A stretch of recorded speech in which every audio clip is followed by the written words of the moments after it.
lọ́jọ́kọ́jọ́ tí ọkùnrin bá ti mọ̀ wípé àtokó àtowó ńlá fi ń sọkọ obìnrin àtijọ́ òun ni ọkùnrin ti bẹ̀rẹ̀ sí ní àlàáfíà.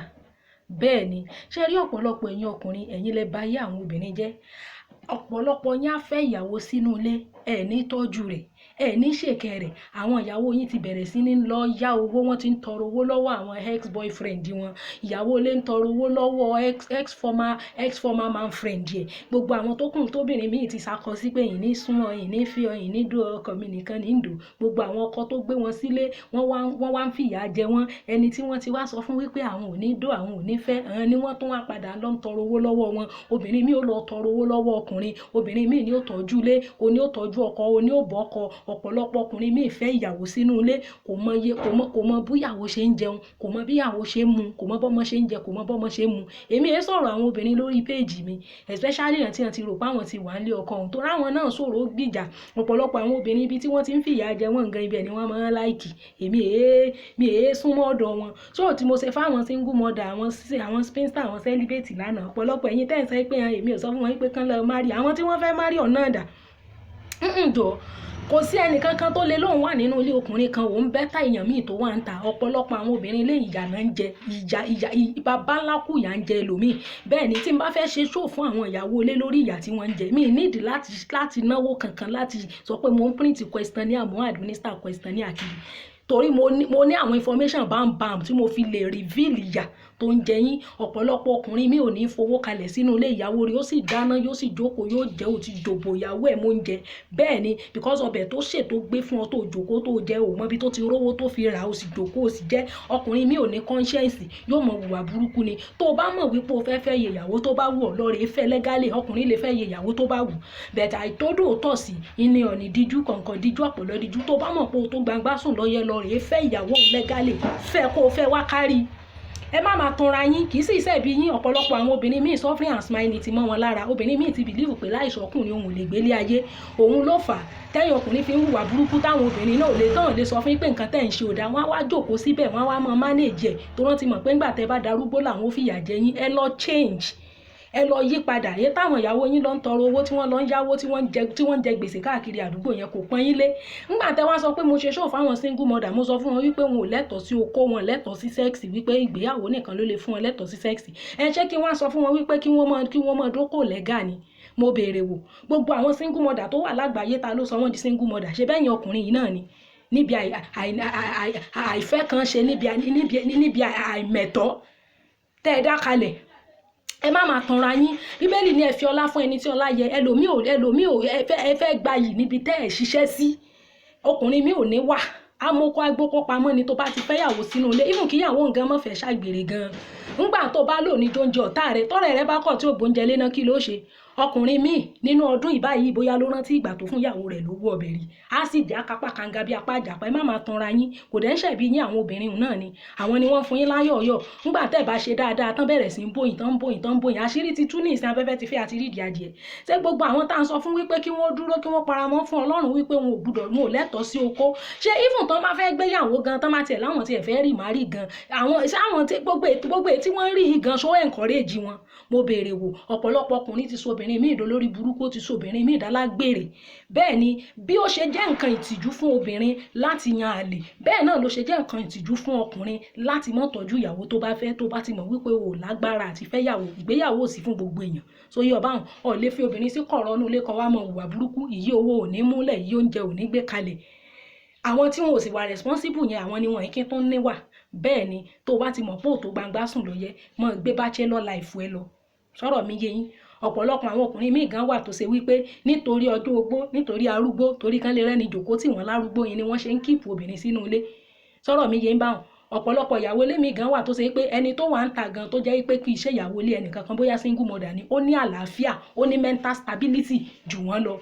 Bẹ́ẹ̀ ni ẹ̀yin ọkùnrin náà lẹ bá ayé jẹ́ ẹ̀yin lẹ bá ayé àwọn obìnrin jẹ́ ẹ̀yin lẹ sọ ẹgbẹgbẹ̀rún obìnrin di single mother lónìí ẹ̀yin lẹ sọ ẹgbẹgbẹ̀rún obìnrin dá jáde àpẹẹrẹ lónìí tó fi di wípé wọn ò ní stable mind wọn ò ní stable emotion mọ́. Kí ló ń ṣe yín?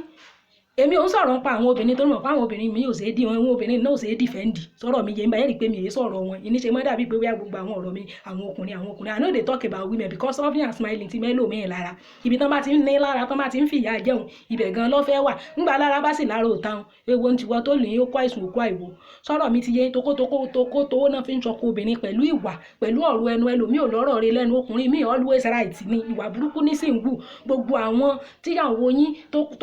tó lòun ò ní súnmọ́ wọn ẹ ti frustrate wọn láti lọ mọ́ wá ìrànlọ́wọ́ lọ síbi tí ò yẹ kán wá ìrànlọ́wọ́ sí bẹ́ẹ̀ ni obìnrin míì ti jẹ gbèsè ó ti gba lápò ó ti gbowó eléèlé owó cooperative nígbà tọkọ tó gbé sílé òwúlò tọkọ tó gbé sílé òwà responsible ẹ lọ change tẹ́ ẹ bá change ìyá ọjọ́ ogbó ìyá ọjọ́ alẹ́ òun lẹ fi ń ṣeré sọ̀rọ̀ mi ti ń yé yín báyìí ẹ má máa tanra yín tokótowó náà fi ń sọkọ obìnrin tó bá ti mọ̀ wípé tó gbangba sùn lọ yẹ tí ì lẹ́tọ̀ọ́ sí obìnrin ìgbéyàwó sí fún ọ lè wá fẹ́ nìkan sí kọ́nà àánú ilé a ní ọkùnrin míì máa ń torí wípé òun fẹ́ fìyà jẹ obìnrin fẹ́ ọkùnrin míì á fi obìnrin nítorí wípé ó gọ̀ á torí pé obìnrin gọ̀ fẹ́ torí ẹ̀ máa wọn wà àwọn ìyàwó ilé mi ẹ̀rín wọn kàn máa ń pa mí ni because ẹlòmíì believe pé torí òun lọkọ òun gbé sílé òun ni the best ẹlòmíì á gbé ẹ sílé nítorí pé ó fẹ́ treat fọkọ ọ̀pọ̀ ẹ̀ torí ó fẹ́ gbọ̀n mọ́ fìyà jẹ á dẹ̀ fẹ́ ẹ sílé àwọn ọkùnrin míì ń ṣe bẹ́ẹ̀ kí ló dé tẹ burú tẹ le tó bẹ́ẹ̀ kí lè tó le mọ́ yín tó bẹ́ẹ̀ ẹlòmíì á fẹ́ obìnrin báyìí nítorí wípé ó mọ̀ wípé òun fẹ́ pa lẹ́nu mọ́ òun fẹ́ kó débi oríire rẹ̀ rárá yóò sì mọ̀ fẹ́ gbogbo obìnrin míì náà sì ti bìlífù pé marriage paradise ni tóun bá ti débẹ̀ báyìí gbogbo òṣòro òun ti tán ẹ lọ change mentality yín sọ̀rọ̀ mi ti yé yín wrong mentality tóbìnrin míì gbé tó fi rá wọnú náà nìyẹn ẹ má máa tanra yín program tí mo ṣe fún àwọn celibate spinsters single mothers and widow that program die there ibi tó máa wà nìyẹn mi ní púùlù ẹ̀ ṣóyé wa mo jẹ́ kó yé wọn wípé you can live your life even without a man ẹ má máa tanra yín jẹ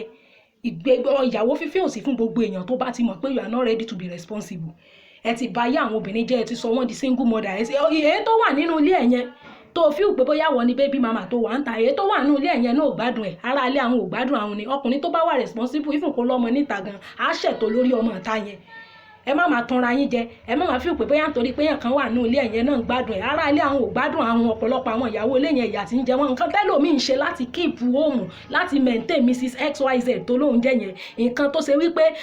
ìjọba ọ̀run ò gbúdọ̀ dé báyàn ni àìmọye àwọn nǹkan ṣe báyé náà làwà tá a ti rí obìnrin tó sọ wípé ọkọ òun ní nǹkan báyìí lóun gbúdọ̀ ṣe òun ò tiẹ̀ fẹ́ mọ súnmọ́ nìkan mọ́ òun fẹ́ káwọn mọ pọ̀ sí ni ìríra nǹkan tí Ọlọ́run ò gbọdọ̀ tíjọba ọ̀run ò gbọdọ̀ dé báyàn lọ́wọ́ bóbìnrin mi ò bá parọ́ báyìí kò ní rówó gbà èrè wá dànù lágbowó kà ó dìgbà tóbìnrin mi bá hun rọ́jọ tó parọ́ tó hun rọ́jọ kó tiẹ̀ tó rí ṣíṣì gbà lọ́wọ́ ẹni tán kí wá láǹfààní ẹlòmíà ló ń jẹ gbèsè jọ kí làwọn ọkọ wọn ń ṣe ẹlòmíà ra nǹkan àwọn ìlú ti jẹ gbèsè sí gbogbo àdúgbò what's now the essence kí láǹfààní ọkọ tó fẹ́ táyé rẹ̀ ò bẹ́tà anybody tó bá fẹ́ gẹ́gẹ́ bí obìnrin gbogbo ìwé mímọ́ méjèèjì ló ní kí ọkùnrin kó tọ́jú obìnrin bẹ́ẹ̀ ni ìwé mímọ́ méjèèjì ló fìdí rẹ̀ múlẹ̀ pé tó o bá fẹ́ ọkọ táyé rẹ̀ ò bẹ́tà sígbà tó wà ní sisi ìjìyà inú ìjìyà ló wà ó sí níbi kankan má tanra ẹ má máa fíù pé ẹ má máa ènìyàn má ṣe rọra rẹ ju bí o ṣe mọ lọ ẹ má máa fíù pé bẹ́tà àwọn tán wà ń ta ọ̀pọ̀lọpọ̀ ẹlòmíì gan tó jẹ́ sisi gan tó jẹ́ single mother tó jẹ́ widow wọ́n bẹ́tà ọ̀pọ̀lọpọ̀ ẹ̀yin tẹ́lẹ̀ wà nulẹ̀ ìyàlẹ́ ń jẹ nǹkan tẹ́ ń ṣe tẹ́ fi maintain Mrs XYZ tẹ́ ń jẹ yẹn nǹkan tí ò ṣe gbọ́ sétí ni ṣọ́ọ̀tì mo wá ṣe nípa detrimental effect of anal sex ṣe rò pé mo dédé ṣe ni àwọn topics tí mo mú wá yẹn mo mú wọn wá nítorí wípé mo mọ nǹkan tí àwọn èèyàn míì ń ṣe nínú ilé tí n bá fẹ́ ṣe show fún ẹ̀yin ìyàwó ilé mi ní náwó ṣe research mi ní print questionnaire kan mi ní administer one questionnaire torí mo ní information bá mi mọ̀ ṣe show fún yín nítorí mo mọ̀ pé ìyà tó tẹ́lòmíì jẹ yẹn ló mọ lára mo intentionally sọ fáwọn blogger ni pé ẹ má máa treat case àwọn battered women mọ́ because battery yẹn lẹ́gàn lẹ́lòmíì like ńgbà tó ti bú gbogbo àwọn tán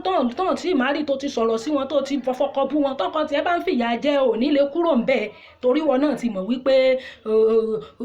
ibi tó fẹ́ wá padà sí yẹn ó ti bú àwọn tán wà ń bẹ́ẹ̀ ẹ má máa tanra yín ipò tí oníkálùkù bá bára rẹ̀ àdánwò ni ṣóyé wa báyìí nísìn kóníkálùkù fi ipò yẹn sin Ọlọ́run ni ìwọ tó bá sì mọ̀ wípé o fẹ́ dúró fún Ọlọ́run má rí pé bóyá nítorí pé èèyàn kan ti wà níbì kan ó ti wà ní paradise ọ̀pọ̀lọpọ̀ àwọn ìyàwó ilé ìyá ni wọ́n ń jẹ ẹ̀yin ọkùnrin ẹ yí padà ẹ lọ́ọ́ yí padà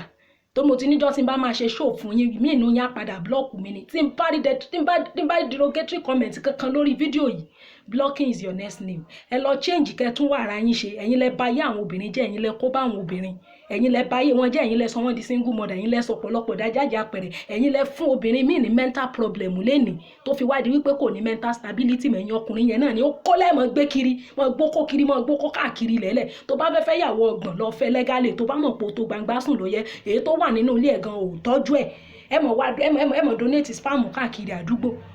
Ọkùnrin tí ó bá ti wà responsible kó fi page mi lẹ̀ o. Bẹ́ẹ̀ ni káyìn obìnrin náà kẹ́ ẹ mọ̀ wọn ara yín, kẹ́ ẹ fi ayé yín sin Ọlọ́run. Torí mi ò mọ̀ tí tó encourage yín gan, kí ló wá encourage gan nínú union wọ́n ti bastardize ẹ̀. Nígbà jẹ́ pọ́kùnrin bá ń hùwà burúkú, ọmọ ìpé bóun bá hùwà burúkú bí wọ́n bá lọ wọ́n rẹ̀ lómi ìjókòó tóun. Ẹ̀yin tẹ́ wúlò tẹ́ mẹ̀tọ̀ ẹ kó lórí page mi. I don't want to see you on my page.